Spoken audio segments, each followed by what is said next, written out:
Gloire et honneur soit rendu à notre Seigneur et Sauveur Jésus-Christ qui nous fait la grâce d'être encore aujourd'hui avec vous à travers cette émission Porteuse de vie. Nous vous souhaitons la chaleureuse bienvenue et nous prions que ce temps que nous allons passer avec vous soit un temps mémorable, on pourra le dire. Shalom, maman Gla.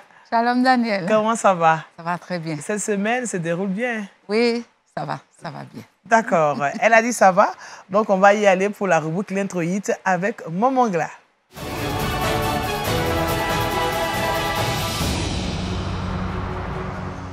Téléspectateurs, shalom. Merci de nous retrouver aujourd'hui. Et vous le savez, chaque fois que nous sommes là, c'est pour parler du couple, c'est pour parler du foyer, c'est pour parler de la vie de famille, parce que Dieu veut que nous menions dans le cadre de nos familles, de nos foyers, une vie épanouie, une vie équilibrée pour nous-mêmes, pour nos enfants, pour tous ceux qui habitent avec nous. Tout n'est pas toujours rose dans ce cadre du couple. C'est vrai, on a eu à parler ici de temps de qualité, de complicité, mais aujourd'hui, nous abordons un aspect beaucoup plus triste, c'est les violences conjugales. Et parce qu'il y en a, c'est important qu'on en parle, c'est le sujet du jour. Merci, maman Gla. Les violences conjugales, elle a dit, c'est le thème de cette émission. Alors, nous avons avec nous des mamans avec qui nous allons en parler. Shalom, maman Bomba. Merci. Bomba Désiré. Vous allez bien? Oui, je vais bien. Bienvenue. Merci.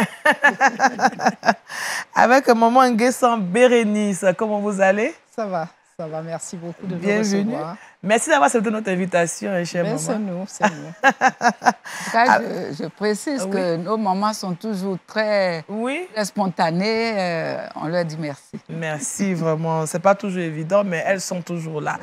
Alors, maman Gla, on l'a dit, la violence conjugale, c'est le thème de cette émission. Ce n'est pas toujours facile quand on entend ce qui se passe parfois. Oui, effectivement. Le couple qui est censé être la vie de deux personnes qui s'aiment, qui ont décidé de vivre ensemble, malheureusement, parfois, ça devient un calvaire. Un calvaire parce que dans cette vie à deux, il y a de la violence. La violence physique, verbale et toutes choses vraiment qui entravent l'épanouissement vraiment de ce couple. D'accord, on va y aller pour la rubrique Le Petit Débat et c'est maintenant.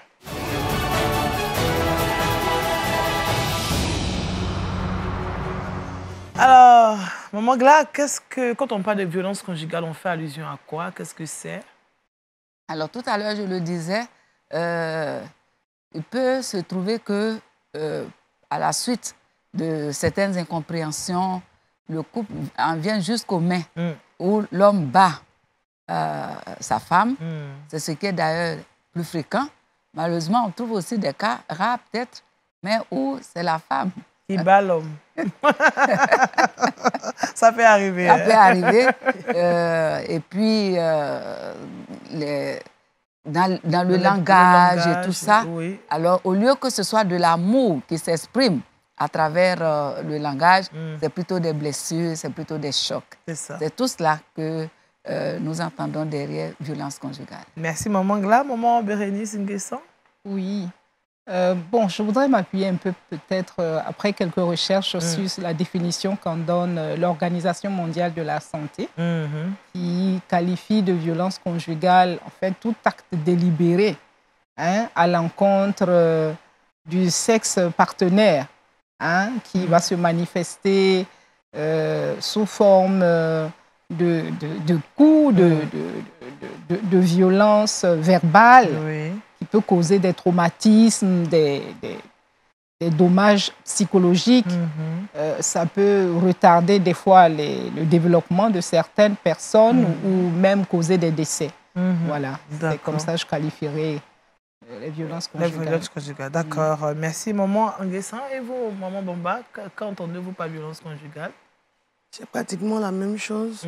Mais je voudrais d'abord souligner que les violences conjugales sont différentes des disputes conjugales. D'accord. Parce que les disputes ne sont pas ne sont pas faites pour en venir aux mains. C'est quand on en vient aux mains qu'on parle de violence conjugale. Parce que là, il y a coup, il y a agression. Et ce n'est pas seulement que l'agression, ce ne sont pas seulement que des coups, c'est aussi le verbe, c'est même les finances. Parce qu'une femme qui dépend entièrement de son mari, elle peut être sévrée financièrement et elle n'arrive pas à pouvoir subvenir à ses besoins, elle n'arrive pas même à payer quelque chose. Ça aussi, c'est une forme de violence. Il y a même la violence spirituelle, là encore où le conjoint étant chrétien, il utilise la parole de Dieu à bon escient, à son avantage, pour avoir la femme sous sa domination. C'est ça.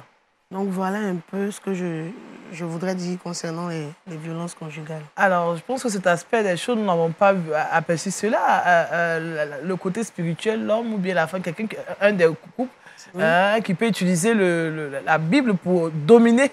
Oui, tout à fait. Alors, effectivement, comme disait Madame Bamba, l'homme, surtout lorsqu'on dit « femme, soyez soumise à vos maris ». C'est ce passage que les conjoints ont tendance à utiliser pour exercer un genre de domination sur la femme. Mais parfois aussi, c'est la femme qui utilise la Bible. C'est-à-dire, elle va prendre un verset au lieu vraiment... Qui lui plaît bien, qui l'intéresse. Et c'est ce verset qu'elle va utiliser pratiquement comme une menace à l'endroit de son mari. Mais quel verset la femme pourrait prendre, par exemple? Marie, aimez vos femmes. Oui, c'est Marie, aimez vos femmes comme Christ a aimé l'Église et s'est sacrifié. Ah, donc il doit se sacrifier. Ben oui, il doit se sacrifier, il doit faire des efforts. Et souvent, on n'a pas vraiment la sagesse de l'encourager dans les petits commencements, on va dire comme ça. Et on est là à revendiquer tout le temps.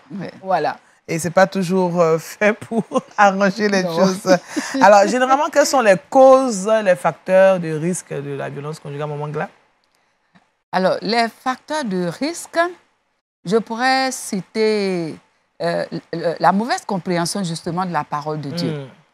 Et, parce que si chacun, surtout la femme, si elle ne reconnaît pas sa place, sa position, telle que le Seigneur l'a définie pour l'occuper, elle a tendance à vouloir, au vu peut-être des frustrations qu'elle peut connaître, ou au vu même de certains comportements graves, n'est-ce pas, de son mari, elle voudra agir par elle-même, par sa force, créer peut-être un scandale. Et l'homme, choqué dans son orgueil, a tendance à réagir violemment.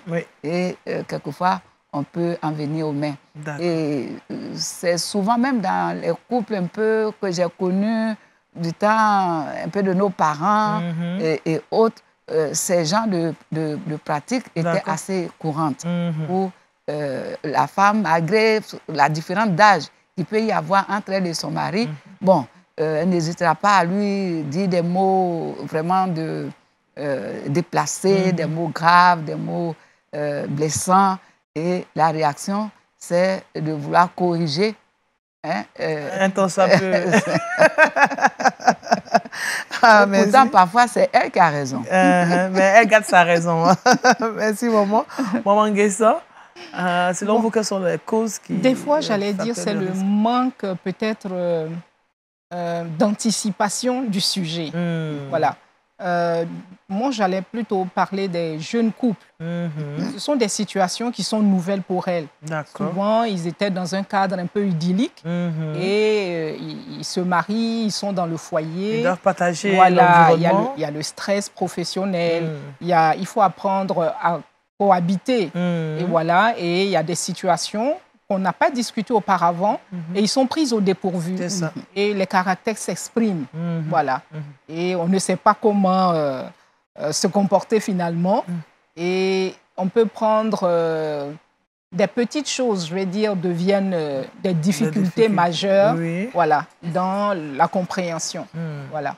Donc pour moi, il faut prendre le temps, lorsque les couples se préparent, d'aborder ce genre de sujet. Faire comprendre aux gens que dans le couple, il y a des moments où il y a des conflits. Mais apprendre à régler les conflits. Une fois qu'on sait ça, quand ça se présente, ça devient des réflexes qu'on engage, même quand on est très tendu, et la situation peut s'apaiser. D'accord. Merci, Maman Nguessa, Maman Bamba. Généralement, quelles sont les causes que vous pouvez énumérer?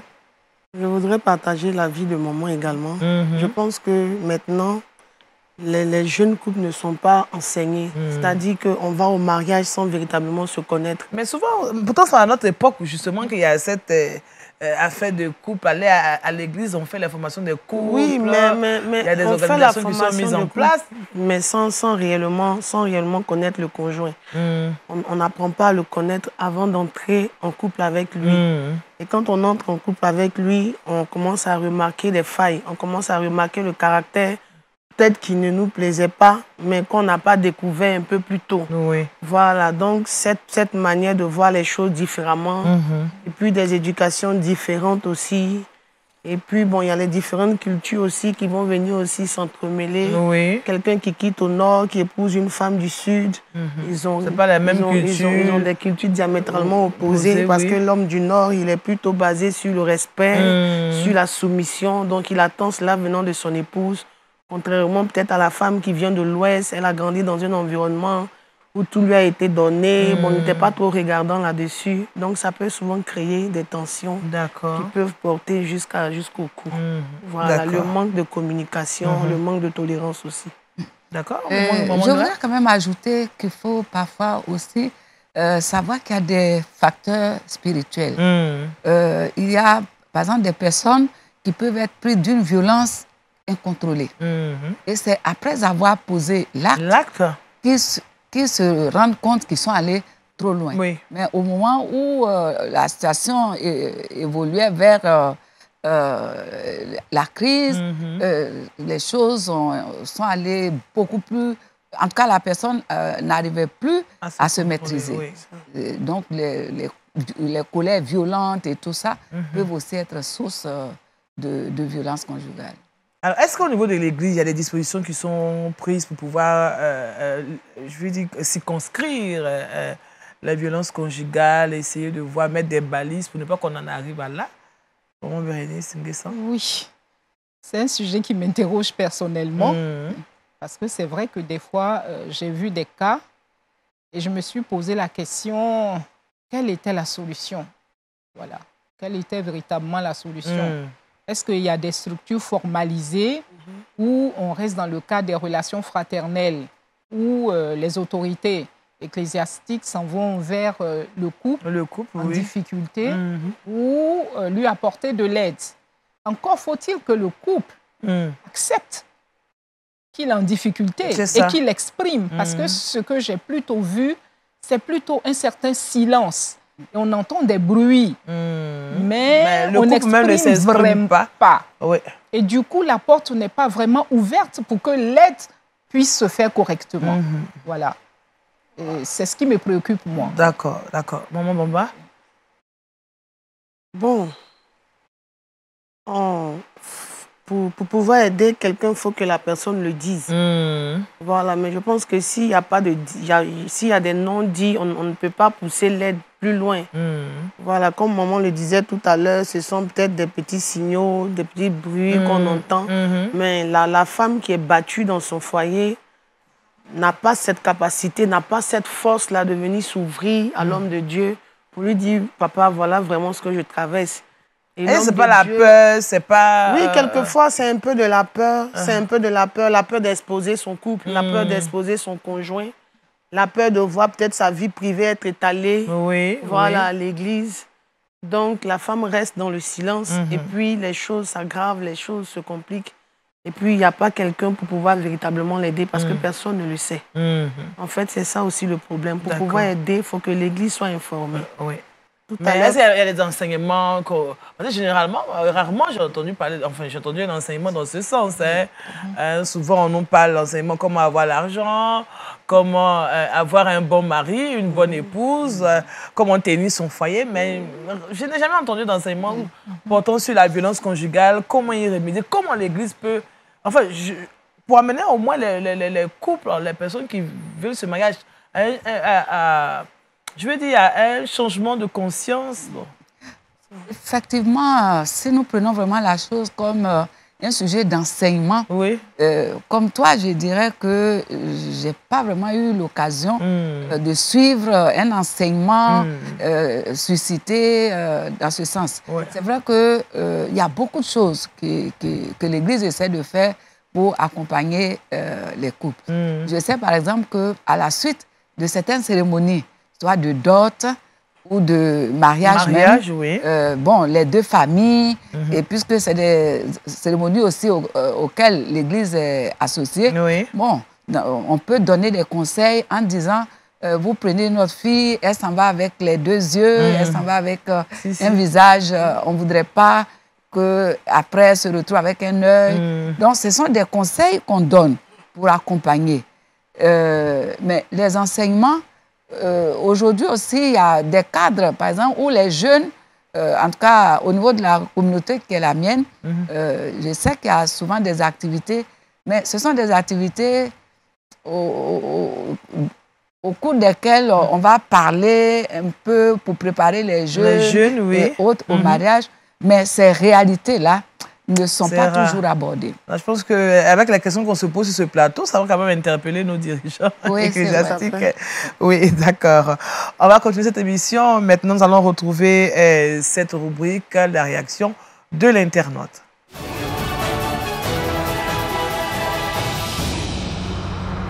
Nous avons reçu un courrier. Je suis Nadège. Mon mari m'a violenté près de 5 fois en 3 ans de vie commune.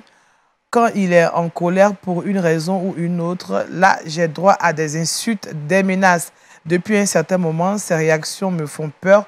Que faire? Je suis perdue car je crois en Dieu et je pense qu'il peut agir, mais en même temps, j'ai peur et je ne sais plus quoi faire. Elle sait que Dieu peut agir, mais elle a en même temps peur. Ah, maman Gla, oui, ça c'est chaud. Ça, c'est vraiment une question. Comment aider Nadège? Okay. Et pourtant, c'est des réalités qui sont vécues dans des couples, dans des foyers. Et comme on le disait un peu plus tôt, je crois, avec Maman Guessan, oui. On n'en parle pas toujours.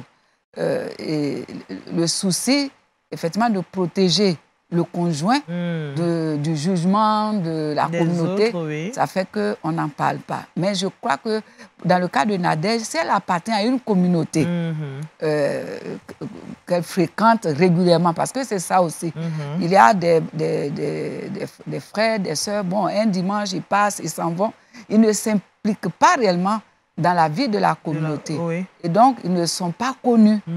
J'encourage donc Nadège, si elle est membre d'une communauté, qu'elle soit vraiment présente et qu'elle puisse s'approcher du guide spirituel de cette communauté.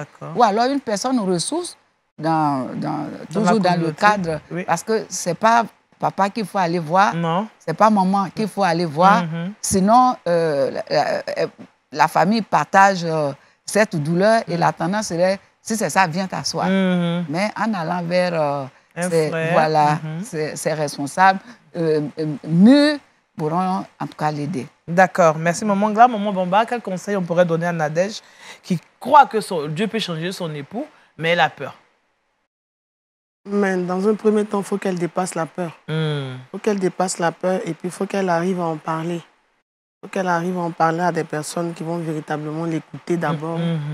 Une oreille pour l'écouter et puis en plus l'encadrer, la soutenir et puis pourquoi pas jouer aussi le rôle de réconciliateur. Je pense que c'est ça aussi le rôle de l'Église. Emmener aussi les conjoints qui sont dispersés à cause de peut-être ces différentes situations à véritablement repartir sur une base nouvelle. D'accord. Je pense qu'on peut aussi peut-être les encadrer, monsieur, madame, les encadrer. Pourquoi pas encore les réenseigner encore sur le B.A.B.A. Peut-être que c'est parce que le monsieur n'a pas encore perçu Christ réellement dans son cœur que... Mais je pense que si l'Esprit de Dieu est là, il est transformé, il est une nouvelle personne. Donc je pense qu'on peut jouer ce rôle-là aussi. D'accord. Pour aider Nadège. Ok. Maman Nguessan? Moi, je voudrais dire à Nadège que vraiment, elle est sur la bonne voie. Déjà, d'oser parlé de oui. sa difficulté. Oui. Je voulais vraiment la féliciter parce qu'à travers elle, c'est sûr qu'il y a beaucoup d'autres femmes qui vont avoir un début de solution, en tout cas aux situations qu'elles vivent. Voilà. Donc, il n'y a pas de honte à ça. On va dire à Dédé, il n'y a pas de honte. Toutes les femmes passent par ce chemin. C'est ça. Voilà. Maintenant, le fait même qu'elle ait posé le problème, c'est qu'elle aime véritablement son mari. Oui, elle pouvait prendre une décision personnelle. Voilà, elle recherche une solution qui soit bonne pour tout le monde. Donc, moi, j'analyse sa motivation. Je crois qu'elle fait bien. Quand on aime, on recherche le bien. Et ce n'est pas parce qu'elle en parle qu'elle fait du mal à son mari, au contraire. Au contraire, lui-même, peut-être ça va l'amener à une remise en cause. C'est ça. Et lui-même, il va chercher certainement à se rapprocher, à chercher lui-même à changer aussi. D'accord. Donc, vraiment, c'est un sujet de prière. Vraiment, on va l'aider dans la prière à un moment là. Il faut qu'on l'aide. Oui, je voudrais peut-être encore ajouter un petit détail. Bon, tout à l'heure, je disais que la tendance ne doit pas être je couche chez papa, je couche chez maman. Mais ça dépend. Si papa et maman sont des personnes quand même aussi qui sont des exemples, leur enfant peut bien se confier. Si il y a une certaine vraiment un équilibre, même déjà à leur niveau, une maturité spirituelle ou bon dans ce domaine-là. Évidemment, il n'est pas du tout interdit de s'ouvrir aux parents. Oui. Mais ce dont il faut se méfier, c'est vraiment la considération ordinaire. Nous avons dans ce sens où, quand on sent que son enfant est en train de souffrir, menacé, généralement... Ça fait très mal. Voilà. Oui. Bon, moi, il faut que Nadaï se confie au Seigneur et puis on parle certainement, comme on l'a dit. Merci à vous, chère maman. On va passer maintenant la parole à Maman Gla pour la rubrique « Bon à savoir ».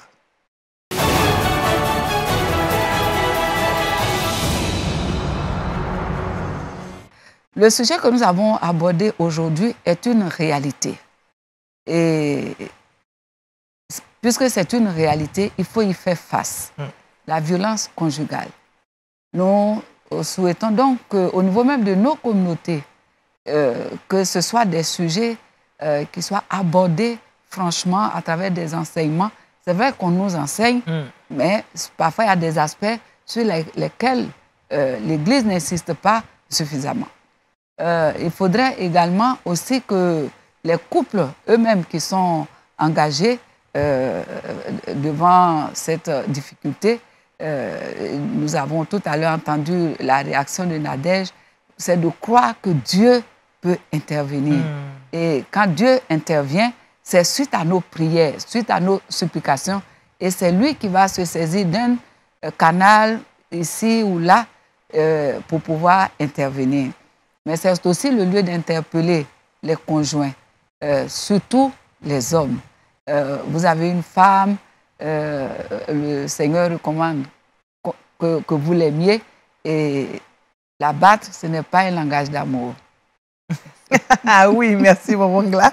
Nous sommes déjà au thème du temps imparti. Alors, on va prier. On va demander à Maman Bénédicte Nguessan de prier. Certainement, il y a une femme peut-être comme Nadège aussi qui passe par ces moments.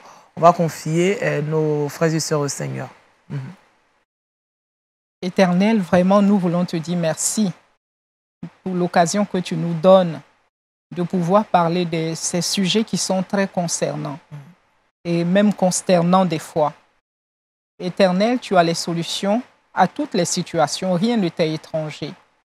Nous prions, Éternel, que tu nous donnes la sagesse qu'il faut afin de connaître les vraies raisons de la situation que vit notre sœur qui s'est exprimée, qui est internaute, et de toute autre personne qui est dans un couple et qui souffre de cette situation. Éternel, je prie que tu apportes la consolation, que tu guérisses les blessures et que, Père, tu leur redonnes la force et le courage de reprendre le chemin et de marcher avec toi. C'est vraiment avec ces mots simples, Père, que je voulais te prier dans le nom de Jésus. Amen. Amen. Je pense que c'est une prière qui nous accompagne tous en tant que femmes. C'est nous qui vivons souvent les violences conjugales, même si les hommes sont un peu tabassés, mais les femmes le sont de plus en plus. Merci à vous, chère maman, maman Nguessa Bérénice, maman Bomba Désiré. Et puis aussi à maman Gla. Merci à toute la régie qui nous a permis d'aller chez vous. On continuera à parler de ce sujet la semaine prochaine. D'ici là, portez-vous bien. Que Dieu vous garde. Au revoir.